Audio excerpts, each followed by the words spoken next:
1950 की गलती भारत 2026 में दोहरा रहा है, क्योंकि जैसे 1950 में भारत ने यूएन को सीरियसली नहीं लिया और नतीजा ये हुआ कि भारत को ना तो यूएन की सिक्योरिटी काउंसिल में सीट मिली और ना ही वीटो पावर। वो किसे मिल गई? हमारे प्रतिद्वंदी चीन को।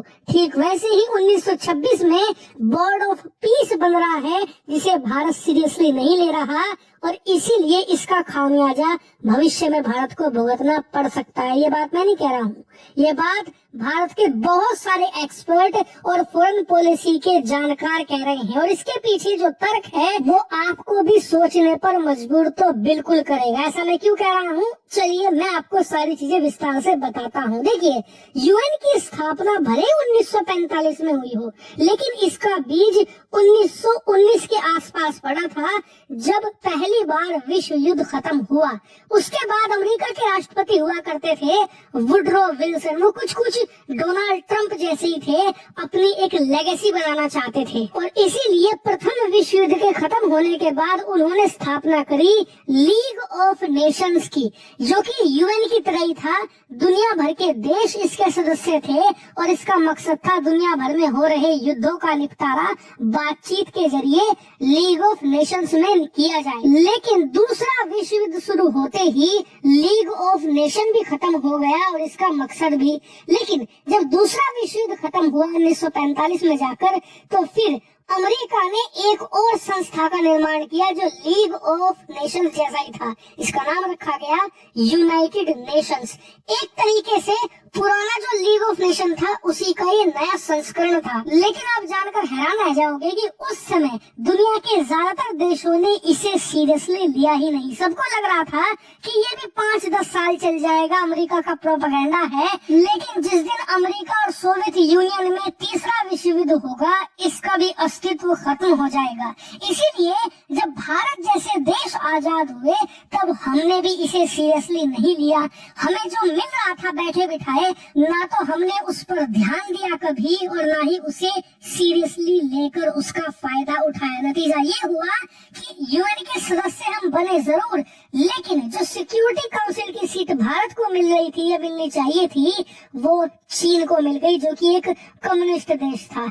और इसके साथ ही भारत की वीटो पावर भी चली गई और सिक्योरिटी काउंसिल में परमानेंट सीट भी। लेकिन फिर जैसे जैसे यूएन पुराना होता गया, इसकी ताकत भी बढ़ती गई और इम्पोर्टेंस भी। तब जाकर हमें 1970 के आसपास पता लगा कि यूएन की सिक्योरिटी काउंसिल की सीट गवाकर हमने कितना बड़ा कांड कर दिया है। और नतीजा ये है कि हम आज भी रो रहे हैं कि हमें किसी तरीके से यूएन सिक्योरिटी काउंसिल में परमानेंट सीट मिल जाए, वीटो पावर मिल जाए। यहाँ तक कि इसके लिए हम दुनिया भर के देशों को मना रहे हैं। सालाना आप जानकर हैरान होंगे, कई 100 करोड़ रुपया हम फूंक देते हैं सिर्फ इसी चीज में कि हमें दुनिया भर के देशों का सपोर्ट मिलता रहे परमानेंट सीट के लिए।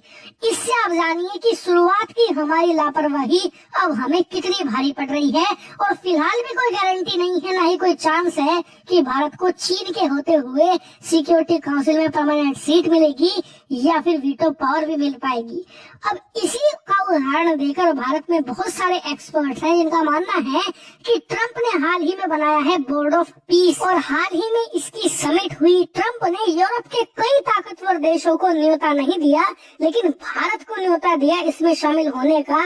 लेकिन भारत इसकी पहली समिट में शामिल नहीं हुआ और लग ऐसा रहा है कि भारत इस समिट में वैसे भी सदस्य देश नहीं बनेगा। वहीं इस बोर्ड ऑफ पीस का मजाक भी इंटरनेशनली खूब उड़ रहा है कि इसमें तो ऐसे देश शामिल हुए हैं जिन्हें दुनिया में कोई नहीं पूछता, जैसे कि कोसोवो, आपका पाकिस्तान, कुछ अफ्रीका के देश, कुछ मिडिल ईस्ट के देश। कोई बड़ी ताकत इसमें शामिल नहीं हुई। और इसी का हवाला देकर भारत में भी मजाक उड़ाया जा रहा है बोर्ड ऑफ पीस का कि इसमें तो पाकिस्तान है, हमें इसका सदस्य नहीं बनना चाहिए। लेकिन लोग दो चीजें भूल जाते हैं। पहला ये कि बोर्ड ऑफ पीस में भले ही बड़े देश शामिल फिलहाल ना हुए हों, लेकिन इसके पास पैसा खूब है। सबसे पहले तो हर देश को मेंबर कंट्री बनने के लिए $1 बिलियन देने होंगे, लगभग 9-9.5 हजार करोड़ रुपए।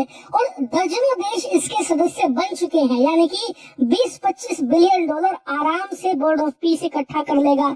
इतना ही नहीं, ट्रंप का मानना ये है कि भविष्य में यूएन अगर इसी तरीके से नाकामयाब रहता है, फेल हो जाता है, तो बोर्ड ऑफ पीस उसकी जगह लेगा। जी हाँ, ट्रम्प का इरादा ये है कि यूएन को रिप्लेस करे बोर्ड ऑफ पीस, या फिर उसके साइड बाय साइड काम करे दुनिया भर के कॉन्फ्लिक्ट निपटाने के लिए। और अगर आप यूएन का ट्रैक रिकॉर्ड देखें तो आप पाओगे कि यूएन पिछले कुछ दशकों में बहुत कमजोर हुआ है।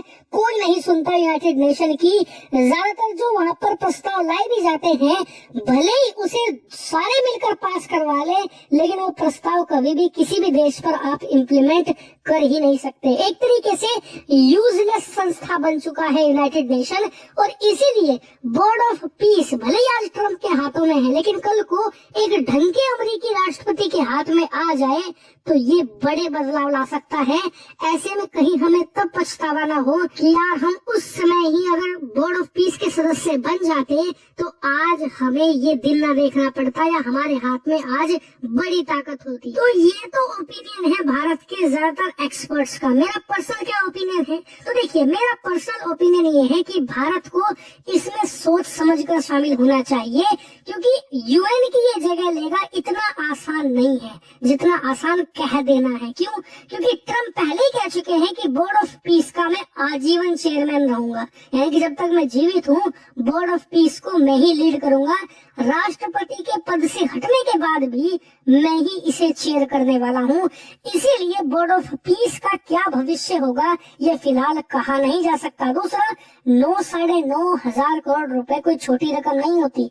आप ट्रम्प जैसे सनकी आदमी के हाथ में इतनी रकम दे रहे हो, कल को ये पैसा हजम कर जाए और कह दे कि बोर्ड ऑफ पीस आज से खत्म है, तो आप क्या करोगे? आपके टैक्स पेयर की बड़ी मेहनत की कमाई है ये वेस्ट हो जाएगी। हाँ, बात तब अलग होती अगर बोर्ड ऑफ पीस अमेरिकी कांग्रेस की तरफ से आ रहा होता, जो संसद है अमेरिका की, और अमेरिका के साथ साथ दुनिया के ताकतवर देश भी इसका हिस्सा होते, तो शायद इसमें शामिल होने का सेंस बनता था। लेकिन अगर फिर भी भारत को इसमें शामिल होना है तो एक चीज का इंतजार हमें करना चाहिए, तब हमें क्लैरिटी मिलेगी। वो ये कि फिलहाल बोर्ड ऑफ पीस पूरी तरीके से गाजा के इर्द गिर्द घूमता है, गाजा सेंट्रिक है पूरा बोर्ड ऑफ पीस। लेकिन कल को दुनिया में कहीं और कॉन्फ्लिक्ट होता है और उसमें ट्रम्प इसी बोर्ड ऑफ पीस के जरिए इंटरवेंशन करते हैं, तो इसकी अहमियत बढ़ जाएगी। तब हमें इसका सदस्य बनने के बारे में सोचना चाहिए। फिलहाल मेरे हिसाब से सरकार का स्टैंड सही है, इससे दूर रहने में ही फिलहाल भलाई है। फालतू में ट्रम्प जैसे सन के आदमी को इतनी मोटी रकम थमा देना सही नहीं होगा। हालांकि आप लोगों का पर्सनल ओपिनियन या एनालिसिस क्या है इस पूरे बोर्ड ऑफ पीस के इशू पर, कमेंट करके जरूर बताइएगा, जेन्युइन ओपिनियन दीजिएगा। फिलहाल इस वीडियो में इतना ही। Thank you very much for watching video.